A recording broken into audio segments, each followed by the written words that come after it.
Hey there. So I am setting up custom OAuth in a new set of FileMaker files, which I've got here. So this system is going to have 3 FileMaker files, and I want to use custom OAuth so that I don't have to maintain user accounts in each of the files. I can just put the custom OAuth groups. So I'm about to set that up. I thought I would just make a little video and kind of time how fast I can do it. It's a little bit of a pain to do if you're using like Google. You really can't use groups with Google. You can do it with Microsoft Azure. But the first thing you have to do is set up your provider. And you're going to go to something like Google's Cloud Console or Microsoft Azure's Cloud Console and set up an account and set up your custom OAuth configurations and get all of the information that you then need to take to your FileMaker server admin console, custom OAuth setup, and enter all this data, save it, verify, turn on the external accounts and custom OAuth, and then set up groups somewhere, and then put the groups into the FileMaker file. So you got to do all that stuff. So it's kind of a pain. It's not so bad once you have your OAuth account set up. You still have to go tweak it. You'll have to set the callback for the particular server that you want to use, so that your OAuth provider knows that the server is okay to use the custom OAuth setup there. But we have a nice little thing as part of the Automatic Cloud Console as part of our services, which is SSO. So with SSO, you can get essentially a provider. You can get as many as you want. Each one has a set of groups and users, and you can put users in groups, and then you can use the groups as the thing that gets entered into the FileMaker security panel, which we'll do in a minute. So I've already got some realms set up here, but you would just come here, click, fill out the form. It's $30 per realm per month. You don't even have to have your servers hosted on Automatic. And in fact, the server that we're going to be using is this Mac Mini here, which I have connected, sitting over here on my desktop. And it is connected up to Automatic, which you can do by just connecting existing here and walking through the little wizard there.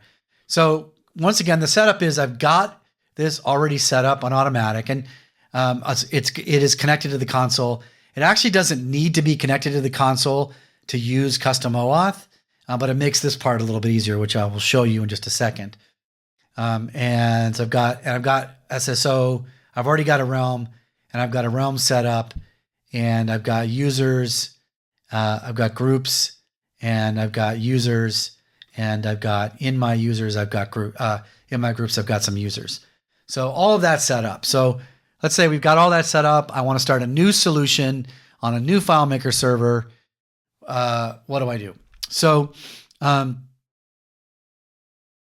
thought it'd be fun if we just time this and see how long it takes to actually run this through. So let's go ahead and start. So we'll click that. Now I know we're going to need to restart the FileMaker file. Oops, FileMaker files. So let me just go ahead and close all of those. Make sure they are all closed. And we'll just close all FileMaker files. There we go. So let's go to FileMaker server config. Here I can choose TG4 Mac from the list of servers. And it says I've already got existing custom OAuth settings. I don't actually. I've removed them. But you can't actually remove all the custom OAuth settings, so it still shows this dialog. But either way, all I have to do is click that button, and it has added my Mac Mini to the allowed servers for this Automatic SSO, this custom OAuth provider. And if we go look at the OAuth here, you can see it's all been filled out. So that's good. I'm already logged into the provider, so if I just click verify, it should work, and that does. So it looks like it's all set up. So the last thing we really need to do is just launch. Oh, and if you haven't seen this, I should show this. if you use Raycast, sorry, let me get the Raycast window over here. If you use Raycast, there's an automatic Raycast extension, and I can search my favorites, and here it is. And I'm just going to launch the files that way. And there they are. So they're open and ready to go. So let's now go in and do manage security. And we'll go to custom OAuth. And it says it's supported. Good. It's picking it up. So I'm just going to go ahead and add users and groups. I clicked that very quickly. I'm not sure I set that up right. Let me just go back and read it. Let's make it full access just for fun. It'll be easier to do this demo, I believe. So we got that file. Let's do, that's what I just did. So let's go manage security, custom OAuth, add a new users group, make it full access. And I'm checking again. This is like the hardest part of the whole thing. This part we can't automate, just too bad, because it would be nice if we could. I did set it up as a group. Okay, good. So now there's only one more file in this set, I believe, that we need here, and that's this one. Manage security, custom OAuth, new users group OAuth. Oh, I want to make that full access real quick. Make it full access. Okay. So there we go. Let's see how long that took me to set up. So that took 3 minutes and 11 seconds. And I had to do a little futzing around there. So if this worked, when I open this the next time, we should be able to log in with Ottomatic and everything should be good. So let's go ahead and close all these FileMaker files. And let me do search favorites. And I want to use this one this time, which doesn't have the password in it.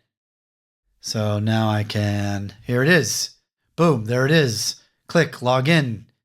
And I click allow, and that'll only happen this first time I do it. And boom, we're in. So there we did it. We were able to set up, we were able to add custom OAuth to our FileMaker, a new FileMaker system that we wanted to set up on a new server. And because I'm using Ottomatic SSO, that was really, really easy to do. The hardest part was just getting that users group into the files. Otherwise, the rest of it is bam, bam, bam, no errors, no problems, and it works just like that. So this is just another example of what we're trying to do with the Ottomatic platform, which is just to make the stuff that should be easy and automated so that you can focus on building your applications. And that's what the Cloud Console is all about. And of course, you can get your servers from us, and we certainly think that you should, because they're the best servers available on the internet anywhere. But you don't have to. You can run them on-prem in your own data centers. You can even run them with other hosting providers. We don't care. You can run your servers anywhere and still get the benefits of the Automatic Cloud Console by adding your server to our console. And that's it. Hope you like that. Thanks very much. Bye-bye.